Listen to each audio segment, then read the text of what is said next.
ته موږ افغانان بیخي دال خورو نه، څو چې دال خورو هغه مجلس کې نه پرېږدو، قسم په خدای که خبر ورسره کوو. السلام علیکم ورحمت الله. ګرانو او محترمو افغانانو او همدارنګه زما مسافرینو ورونو، له ټولو مخکې په تاسو ټولو افغانانو باندې افتخار کوم.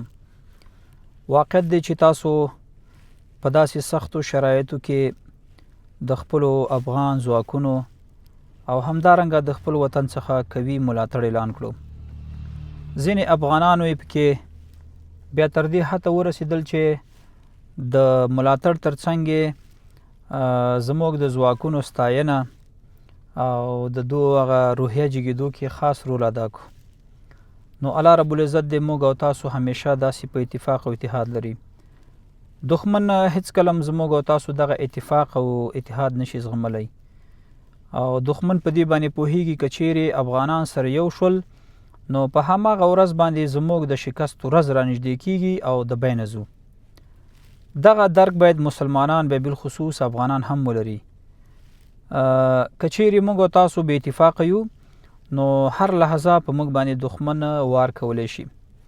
راځو بلې خبرې ته چې د بلوچستان په ساحه کې په تعداد 100 یا 1.5 کسانو د دولت نه ملاتړ کړی دی او اسلحې راخیستې دي چې موږ د پاکستان فوج سره شانه په شانه ولاړ یو. ستا 21 لکه فوج څه نشي کوی زموږ په مقابل کې. دا بلوچ دا خرڅټې چې 1.5 کال که 2 کاله مخکې د دوی یو زنانه وه د دې بلوچانو د افغان بلوچ نه خیمه په پاکستان کې چې کوم بلوچان پراته دي د دغه بلوچانو یو زنانه د پاکستانی یو عسکر چې ډېر غټ سړی و هغه قید کړی و سره د ماشومانو شته تاسو ته یاد وي.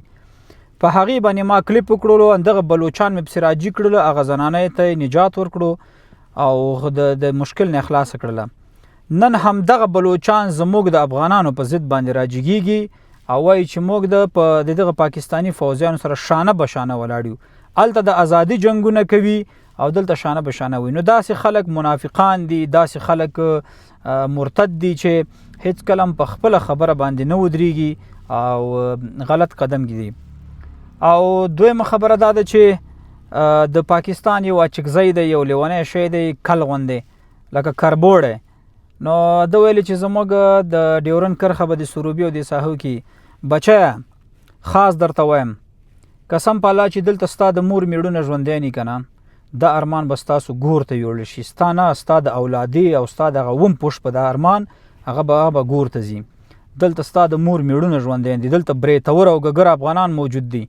دلته څه فکر مه کوه چې تاسو غوانې هغه دال خواره موجود دی. دلته موږ افغانان بیخي دال خورو نه، څو چې دال خورو هغه مجلس کې نه پرېږدو. قسم په خدای که خبر ورسره کوو دال خور سړی زموږ په قانون کې هغه د هیچا زویم نه دی. نو خبره دا ده ځان ته د دالخور موږ ته د دالخورو فکر مه کوه او بې ځایه خوله مه خوروه. په ټول عمر به نور د دې خوا دې خوا چپ راونه ګورې. قسم ده چې یو ګزار دې وکړو پاکستانه، چې یو ګزار دې وکړو والله 100 ګزاره در باندې وکم. قسم ده چې یو افغان دې راووژلو ولا 100 پاکستانیان دې در ووژنم، ولا چې یوه پوسته باندې دې ډز وکړو ولا 100 پوستې دې در خرابې کړم. دلته ګګر او بریتور زلمي موجود دي، دلته داسې افغانان موجود دي قسم په خدای 40 میلیونو عساکرو 40 میلیونو نفوسو افغانانو چې دا ټول عسکر دي د دې نظام. په الله یقین وکړه همدا یې ویل چې موږ درځو باډر ته، موږ درځو باډر ته، موږ درځو باډر ته. ولې زموږ مشرانو خپل هغه نظامي کسان چې هماغه معمولي در پرېښو هغسې در بدر یې کړي. نو افغانانو الله مو آباد لره چې خارج نه یې که داخل یې قوي ملاتړ مو اعلان کړی. تاسو ټول ته یو نظامي سلام کوم. آفرین دی په تاسو باندې خوشحاله آباد اوسئ. السلام علیکم ورحمت الله. د پاکستان نه خو داسې بېغمه اوسئ، داسې بېغمه اوسئ که نه چې څه به درته وایم چا نه بېغمه یې. د پاکستان علاج باندې موږ ښه پوهېږو چې څه ورسره وکړو چې قدم پورته کوي سوک به خولې ته ورکوو. السلام علیکم ورحمت الله.